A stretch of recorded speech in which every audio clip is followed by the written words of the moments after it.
போகலாம். இந்த வீடியோ எதை பற்றி பேச போகுது அப்படின்னா, ஏஐ நம்ம நினைக்கிற அளவுக்கு டேஞ்சரஸ் ஆனதா, அப்படி அவ்வளோ டேஞ்சரஸ் ஆனதாக இருந்தாலும் நம்ம நினைக்கிற அளவுக்கு ஜாப் லாஸ் ஏற்படுத்துமா அப்படின்ற ஒரு கண்டென்ட்டை பற்றி தான் இந்த வீடியோவில் பேச போகிறோம்.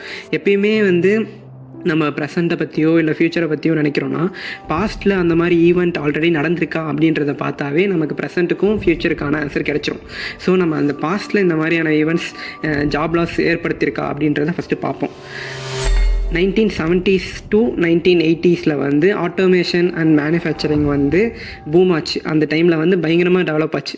அந்த டைமில் என்னென்ன டெவலப் ஆச்சுன்னா சிஎன்சி மிஷின்ஸு, இந்த கட்டிங் பண்ணுற மிஷின்ஸ், அதெல்லாம் உங்களுக்கு தெரியும். அதுக்கப்புறம் சென்சார்ஸு, பிஎல்சி, அந்த மாதிரியான மிஷின்ஸ்லாம் டெவலப் ஆச்சு. அந்த டைமில் அசம்பிளி லைன் ஒர்க்கர்ஸ், அந்த டைமில் மேனுவலாக இந்த மிஷின்ஸ் கட் பண்ணுறது, அந்த மாதிரியான வேலைகள்லாம் மேனுவலாக இருந்துச்சு. அதுவும் இல்லாமல் சென்சார்ஸ் இல்லாமல் மேனுவல் இன்டர்வென்ஷன் இந்த பாக்ஸஸை பேக் பண்ணுறது, அந்த மாதிரியான வேலையெல்லாம் இருந்துச்சு.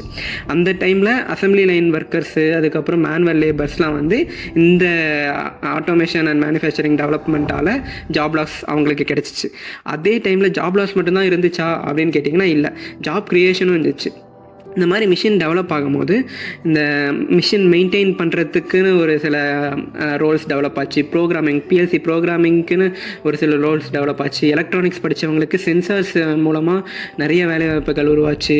அந்த மாதிரியான பாசிட்டிவ் சைடும் இருக்குது. நெகட்டிவ் சைடு ஒரு 10,000 பேர் வேலை இழந்திருந்தாங்கன்னா ஒரு 1,00,000 பேர் வேலை கிடச்சிச்சு.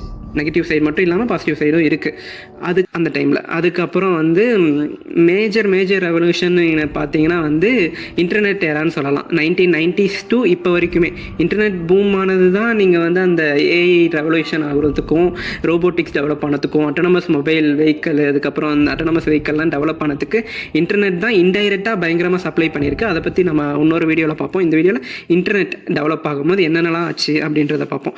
இன்டர்நெட் டெவலப் ஆகும்போது மீடியா ஹவுசஸ் பயங்கரமாக டெவலப் ஆச்சு. இந்த யூடியூப், இன்ஸ்டாகிராமு, அதெல்லாம் பயங்கரமாக டெவலப் ஆச்சு. அதை சுற்றி இன்டர்நெட் டெவலப் ஆகிறதுக்கு முன்னாடி இதெல்லாம் இருந்துச்சுன்னா, நீங்கள் ஃபிசிக்கலாக ஒரு ஸ்டோருக்கு போய் பை பண்ணுற மாதிரி இருந்துச்சு. இந்த ஃபிசிக்கல் ஸ்டோர்ஸ் அடி வாங்குச்சு. அதுக்கப்புறம் இந்த டிஜிட்டல் மார்க்கெட்டிங் பதிலாக மேனுவல் ஃபிசிக்கல் மார்க்கெட்டிங்லாம் இருந்துச்சு. பேம்ப்ளெட் இப்பயும் இருக்குது, ஆனால் அந்தளவுக்கு இல்லை. பேனர் வைக்கிறது, அந்த மாதிரிலாம் இருந்துச்சு. அதெல்லாம் பார்க்கும்போது அந்த டைமில் அதோட ரீச் ரொம்ப கம்மி. நீங்கள் ஒரு இடத்துல வைக்கிறீங்கன்னா அந்த சுற்றி இருக்கிற பீப்புள்ஸ் மட்டும் தான் அதனால் பெனிஃபிட் ஆக முடியும். ஆனால் நீங்கள் இந்த மாதிரி வச்சிங்கன்னா இங்கே இருந்துக்கிட்டு யூரோப்பில் கூட நீங்கள் டிஜிட்டல் மார்க்கெட்டிங் பண்ணலாம். அந்த மாதிரியான ஃபீல்ட்ஸும் டெவலப் ஆச்சு. ஸோ ஜாப் லாஸ் இருந்தாலும் அதை சுற்றின ஆப்பர்ச்சுனிட்டிஸும் பாஸ்ட்டில் இருந்திருக்கு. ஸோ பயப்பட வேண்டியதில்லை. இப்போ ப்ரெசண்ட்டுக்கு வரும். ப்ரெசென்ட்டில் ஏஐ ஆல்ரெடி சில ஜாப்ஸை ரீப்ளேஸ் பண்ணியிருக்கு. ரீப்ளேஸ் பண்ணியிருக்கு. கிட்டத்தட்ட ஒரு 80% பக்கம் ரீப்ளேஸ் பண்ணியிருக்கு. அது என்னென்ன ஜாப்ஸ் ரீப்ளேஸ் பண்ணியிருக்குன்னு ஒரு ஷார்ட் இன்ட்ரோ மாதிரி பார்த்துட்டு போயிடுவோம். என்னென்னா, கஸ்டமர் சர்வீஸ் ரெப்ரசன்டேட்டிவ்ஸ். நீங்கள் இ-காமர்ஸ் வெப்சைட், எந்த வெப்சைட் போனீங்கனாலும் ஒரு சாட் பாட்டுன்னு ஒரு விஷயம் இருக்கும். அந்த சாட் பாட்டுக்கு நீங்கள் ஏதாவது கொரி கேட்டிங்கன்னா ஆப்போசிட்டில் அதுக்கு ரெஸ்பான்ஸ் பண்ணுறதுக்குனே ஒரு பர்சன் உட்காந்துருப்பாங்க. அந்த பர்சன் தான் ரெஸ்பாண்ட் பண்ணுவாங்க. ஆனால் இப்போ நீங்கள் உங்களோட கம்பெனி டேட்டாஸை வச்சு இன்புட் கொடுத்துட்டிங்கன்னா, ஏஐ ட்ரெயின் ஆயிடுச்சுன்னா, நீங்கள் என்ன கேள்வி கேட்டாலுமே ஹியூமன் லைக் ரெஸ்பான்ஸ் அது கொடுக்கும். ஸோ இது மூலமாக லேபர் காஸ்ட்டை குறைப்பாங்க. பயங்கரமான ஜாப் லாஸ் இருந்தாலுமே அவங்களுக்கு கம்பெனிக்கு எது ப்ராஃபிட்டோ அதை தானே பார்ப்பாங்க. ஸோ கஸ்டமர் சர்வீஸ் ரெப்ரசன்டேட்டிவ் என்ற ஒரு ஜாப் இப்போ குறைஞ்சிருக்கு, ரொம்பவே குறைஞ்சிருக்கு. அதுக்கப்புறம் நீங்கள் ரியல் டைம் எக்ஸாம்பிளாக பார்த்தீங்கன்னா, மிஸ்டர் பீஸ்ட் சேனல் நிறைய பேருக்கு தெரியும். அந்த சேனலில் போயிட்டு நீங்கள் வீடியோ டப்பிங்னு ஒரு இது இருக்கும். செட்டிங்ஸ்குள்ளே போயிட்டிங்கன்னா அந்த வீடியோஸ் அவங்க பேசுகிறது இங்கிலீஷில் தான் இருக்கும். அது ஒரு கிட்டத்தட்ட ஒரு 10 to 12 லாங்குவேஜில் ஆட்டோமேட்டிக்காக டப் பண்ணியிருக்கும் ஏஐ வச்சு. அவங்க அப்லோட் பண்ணும் போதே அந்த ஆப்ஷன் அவங்களுக்கு எனேபிள் ஆயிருக்கு. இப்போதைக்கு பெரிய சேனல்ஸ்லாம் எனேபிள் ஆயிருக்கு. நீங்கள் போய் அதை பார்த்தீங்கன்னாவே தெரியும். இது மூலமாக என்னென்னா, ஹியூமன் டப்பிங் குறையும். ஹியூமன் டப்பிங்கோட இது ஆப்வியஸாக இது மூவியில் வரத்துக்குன்னு ஒரு 2-3 வருஷம் ஆனாலுமே இப்போ நம்ம கண்ணு முன்னாடி இருக்குது. யூடியூப் வீடியோவில் நீங்கள் போய் பார்த்தீங்கன்னாவே இப்போ இருக்கும். அந்த மாதிரி அதுவுமே அக்யூரேட்டாக இருக்குது. ஸோ இது செகண்ட் ப்ரெசண்ட்டில் இருக்குது. ஸோ ஃப்யூச்சரில் எப்படி இருக்கும் அப்படின்ற மாதிரி ஒன்று பார்ப்போம். ஆப்வியஸாக ஃப்யூச்சரை நம்ம ப்ரெடிக்ட் பண்ண முடியாது. இருந்தாலும் இந்த மாதிரி நடக்கிறதுக்கான வாய்ப்பு இருக்குது அப்படின்றது தான் நான் சொல்கிறேன். என்னென்னா, 2 டைப்ஸ் ஆஃப் ஒர்க் இருக்குது. ஒன்று வந்து காக்னேட்டிவ் ஒர்க்குன்னு ஒன்று இருக்குது, இன்னொன்று வந்து நான் காக்னேட்டிவ் ஒர்க். காக்னேட்டிவ் ஒர்க்கு அப்படின்னு சொல்ல போனீங்கன்னா என்னென்னலாம் காக்னேட்டிவ் ஒர்க்கில் வரும்னா, கிரிட்டிக்கல் திங்கிங்கு, ப்ராப்ளம் சால்விங். நீங்கள் அந்த சுச்சுவேஷனில் உங்களோட மைண்டை வச்சு ஒரு டெசிஷன் மேக் பண்ணுவீங்க தெரியுமா, அந்த மாதிரியான சுச்சுவேஷனுக்கு அந்த மாதிரியான டெசிஷன் ஒர்க் ஆகும்னு உங்கள் எக்ஸ்பீரியன்ஸோ இல்லை எக்ஸ்பீரியன்ஸே இல்லைனாலும் உங்கள் ஹியூமன் பிரெயின் ஒன்று சொல்லும் தெரியுமா, அதை வந்து ஏஐ ரீப்ளேஸ் பண்ணுறதுக்கு இன்னும் அட்லீஸ்ட் ஒரு 10 years ஆகும். அது பண்ணுறதுக்கான வாய்ப்பு ரொம்பவே கம்மி.